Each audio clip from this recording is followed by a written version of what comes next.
Solid beats, bringing the heat.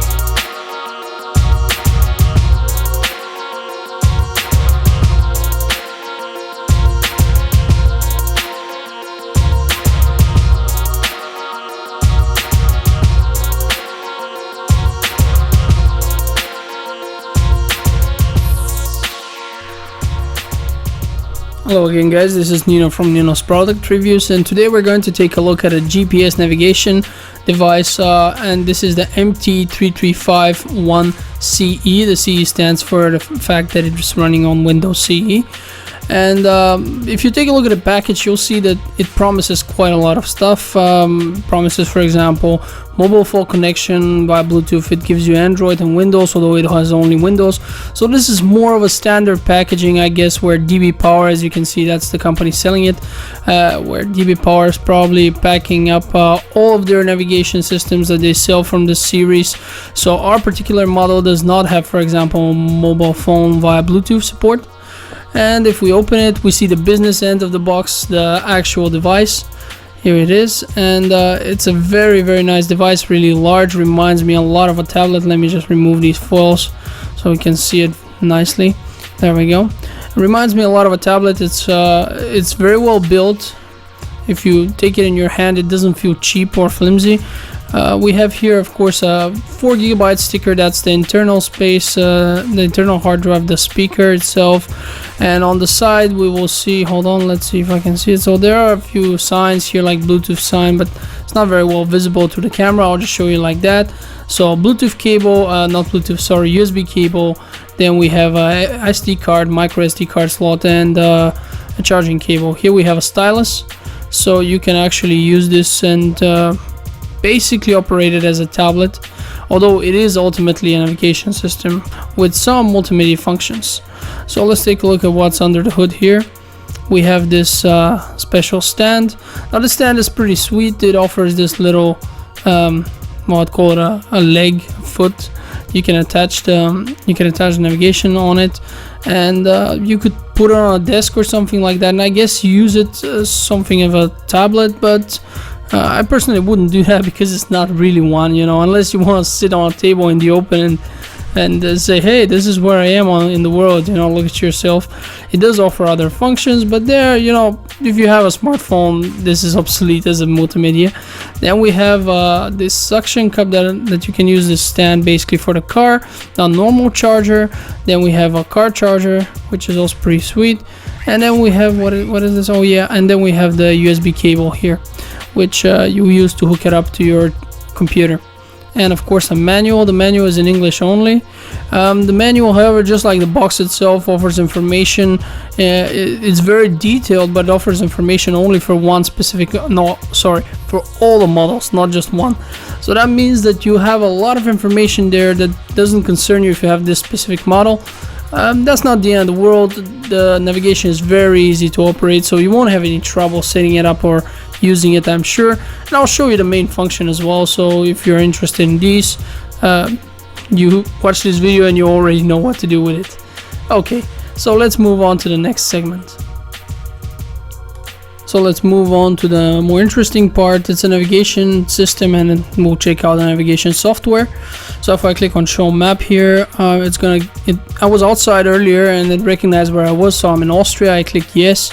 It's showing me all the interesting information regarding Austria, and you can see speed limits, that there's a visibility vest required, snow chains in winter, etc, etc. This is all very important and very useful, because as soon as you enter a country, you know, are you in trouble or not, potentially at least. So yeah, I'm now in a building, however, so it's very likely to lose GPS signal. Let's go in here. We have traffic summary, so this is also very useful. It can show you different events that happened on the street. If those are still active, there's nothing right now. And we have these additional options here. We can also modify the volume, make it louder or quieter. Let's try to find a gas station, for example. So I'm gonna go to places, gas station, and just choose the closest one to my location. And here we go. Now, since we don't have a GPS lock at this point, it's not really gonna work. It does have a general idea of where I am, because that's the last position I was at, but yeah, it's gonna It's gonna take a while for it to get a lock if we're inside the house, and when I say a while, I guess it's not gonna happen actually. But yeah, it's pretty good. It took it about 40 to 50 seconds to get a lock, and then it was very precise. It had no trouble whatsoever, so I can say it works just fine. It's a wonderful wonderful navigation software, and I'm pretty happy with it. Let's move to the next segment. So let's take a look at the other functions. We checked the navigation so far. Let's take a look at music. I'm just gonna keep quiet so you can hear the quality more or less.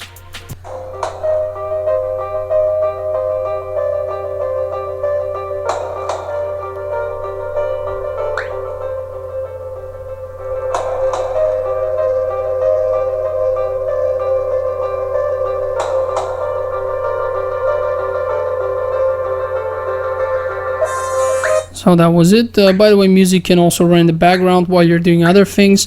Let's check the video. Now here, the video, I've just uploaded a testing video from my PC, and the sound and video quality are fairly good. You will see some codec messing up. Here we go. This is, however, just while it's buffering in the beginning. My experience shows that as soon as a minute or so passes, all the frame rating and this weirdness usually disappears. You can use this in your car to entertain your children or whoever is your passenger if you don't need to use it as a navigation. It does work well. You just need to use a micro SD card because you don't have much space for everything else.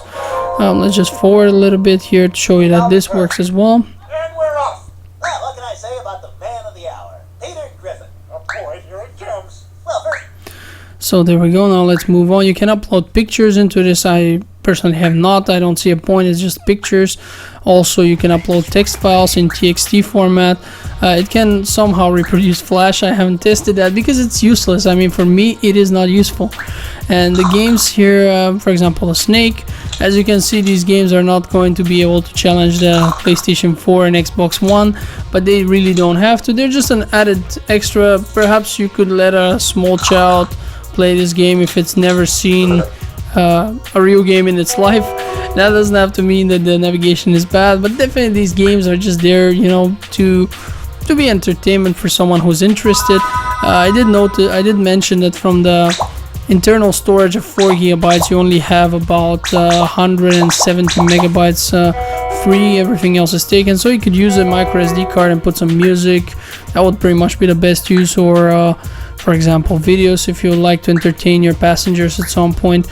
Other functions that we have here, hold on, are the calculator. I actually like this one. It works very well and it's quite useful. You know, imagine you're somewhere and you just need to make a quick calculation in your car.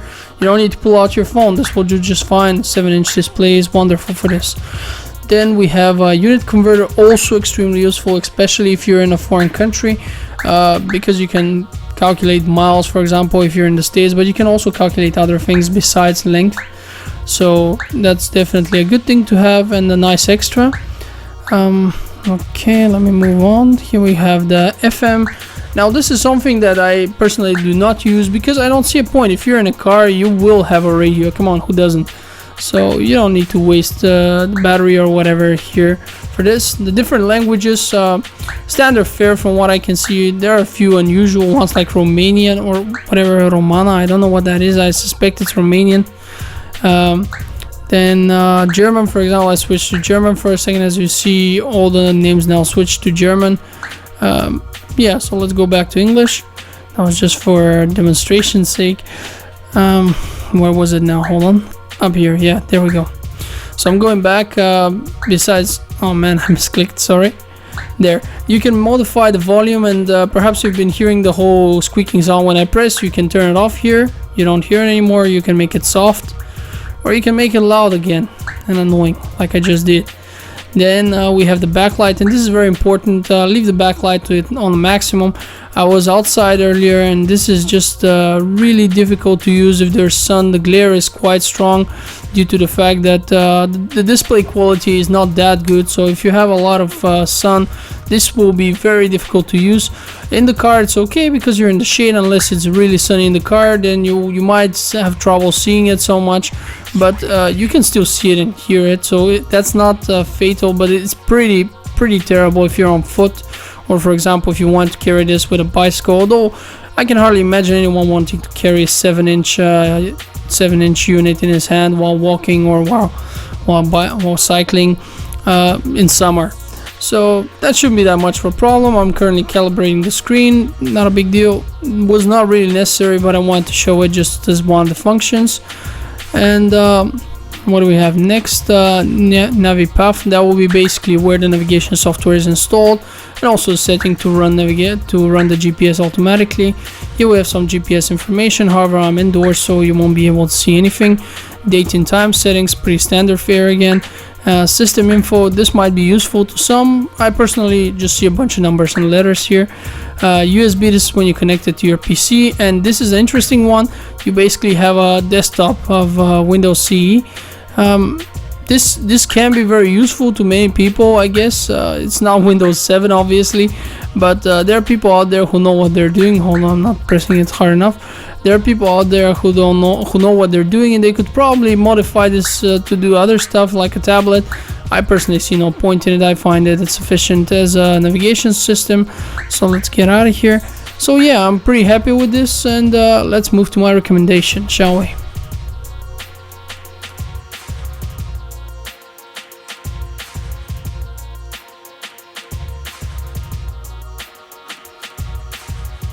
Okay, so now the negative sides of this are, one, the screen has glare, so if you're in the sun it's hard to use, although I don't find that bad simply because you're not gonna do that most of the time. I don't think anyone will.